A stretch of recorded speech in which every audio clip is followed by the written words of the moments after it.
Здравствуйте, уважаемые зрители канала Лада Ладная. Простые упражнения, которые помогут не заболеть. Для людей пенсионного возраста, находящихся в период изоляции дома, будет очень полезно для здоровья выполнять ряд физических упражнений.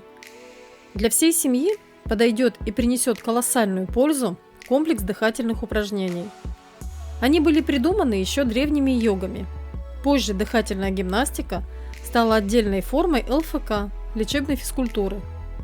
Гимнастика поможет улучшить общий и местный и лимфоотток, кровоснабжение внутренних органов и предотвратить развитие застойного воспаления легких, запоров, жировой эмболии, межреберной невралгии. Анна Орлова, врач-терапевт из Западного округа, рассказывает, как регулярные нагрузки могут улучшить самочувствие.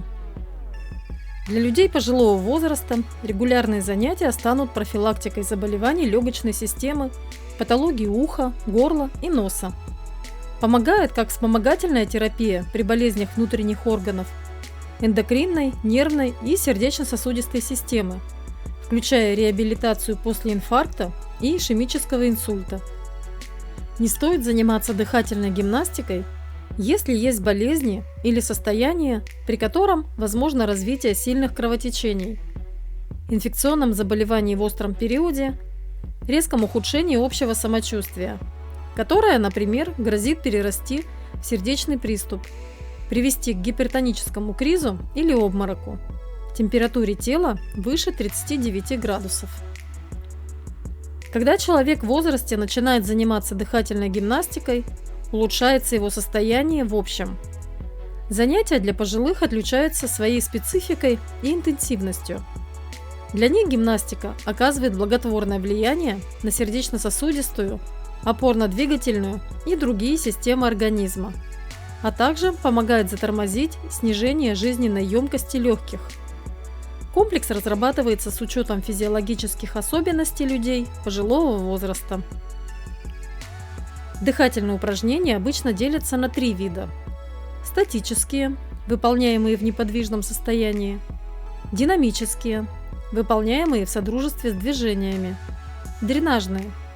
Специальные дыхательные движения, которые помогают удалению мокрот и оттоку экссудата из плевральной полости. Они могут выполняться в положениях стоя, сидя или лежа.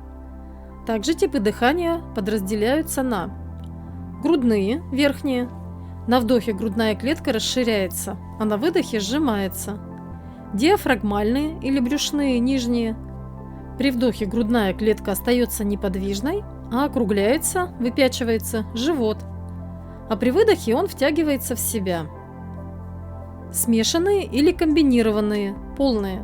В дыхательном цикле поочередно участвуют мышцы живота и грудная клетка.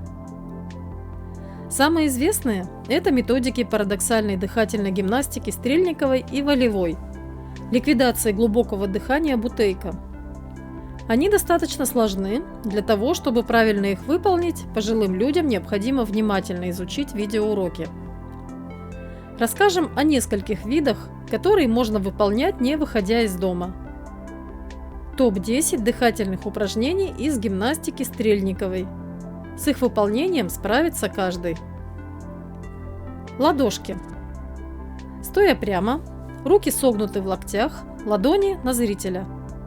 Делая шумные вдохи, сжимаем ладони в кулаки. Выдох, при этом неслышный, пассивный. Руки разжимаем. Погончики. Стоя прямо, руки сжаты в кулаки и расположены на уровне пояса. На вдохах руки толкаем вниз, на выдохе возвращаем обратно. Насос. Ноги на ширине плеч, наклоняемся немного вниз, спина округлена, руки спокойно свисают. Наклоняемся ниже с вдохом, как будто надуваем шину. До пола руками доставать не нужно. С выдохом поднимаемся в исходное положение. Не рекомендуется выполнять при травмах головы, повышенном давлении, образованиях конкрементов в почках или желчном пузыре. Кошка. Стоя, ноги на ширине плеч, руки согнуты в локтях у туловища. кисти спокойно свисают. Делайте поворот туловища вправо и одновременно полуприседание. В этот момент должен быть вдох, при этом руки выполняют хватательное движение. При возврате в исходное положение выдох. Затем в обратную сторону. Обними плечи. Стоя, поднимите руки на уровень груди и согните. Делая вдох, резко обнимайте себя за плечи ладонями. Старайтесь руки свести максимально. Они должны быть параллельны, но не скрещены. Во время упражнения руки не меняйте. Не рекомендуется после инфаркта, при пороках сердца. Большой маятник. Коллаборация упражнений насос и обними плечи. При наклоне вниз делаем вдох, поднимаемся, обнимаем себя за плечи. Голову вверх, тоже вдох. Выдохи маленькие между наклонами. Не рекомендуется при проблемах с позвоночником, особенно травмах. Поворот головы. Стоя, руки свисают свободно. Поворачиваем только голову в сторону, вдох. В другую сторону тоже вдох. Между вдохами свободный выдох ртом. Ушки. Стоя, руки в том же положении, что и в предыдущем упражнении. Наклоняем голову ухом к плечу, делая вдох. К другому плечу то же самое. Не забывайте выдыхать. Маятник головой. Наклоняем голову вниз, в том же исходном положении. Делаем вдох, поднимаем и запрокидываем назад. Еще раз вдох. Выдыхаем, когда голова перемещается из одного положения в другое. Перекаты. Стоя, ставим правую ногу позади, левую впереди. Опираемся на левую ногу, правая стоит на носке. Приседаем на левой ноге, делая вдох. Тут же выпрямляем ногу. Затем приседаем на правой, вдох, выпрямляем, левая на носке. Поменяйте ноги и повторите упражнение. Шаг. Стоя, поднимите левую согнутую ногу до уровня груди. Тяните при этом носок. Чуть присядьте при этом на правой. Делаем вдох. Примите исходное положение. То же самое делаем с правой ноги. Для пожилых такие гимнастические упражнения помогут предотвратить развитие острых заболеваний, например, бронхита и пневмонии. Наклоны головы в стороны. На вдохе наклон головы к уху. На выдохе возвращение головы в исходное положение прямо. При грыже в шейном отделе позвоночника делайте это упражнение с особой осторожностью или вообще пропустите. Следующее упражнение требует внимания от тех, у кого есть проблемы с поясницей. Обнимание плеч плюс грудной насос. Сделайте 2-4 вдоха-выдоха. На вдохе скрестно обнимайте себя одной рукой за плечо, а второй за подмышку. На выходе разводите руки, подводя кисть к одноименному плечу. Затем сразу же выполните 2-4 вдоха-выдоха в полунаклоне. На вдохе наклоняйтесь ниже и выбрасывайте руки вперед. А на выдохе возвращайте туловище в полунаклон, подводя кисти к плечам. Маршировка на месте. Шагайте на месте или имитируйте это движение, сидя на стуле. Или стоя, делая вдох на один шаг, а на другой шаг выдох.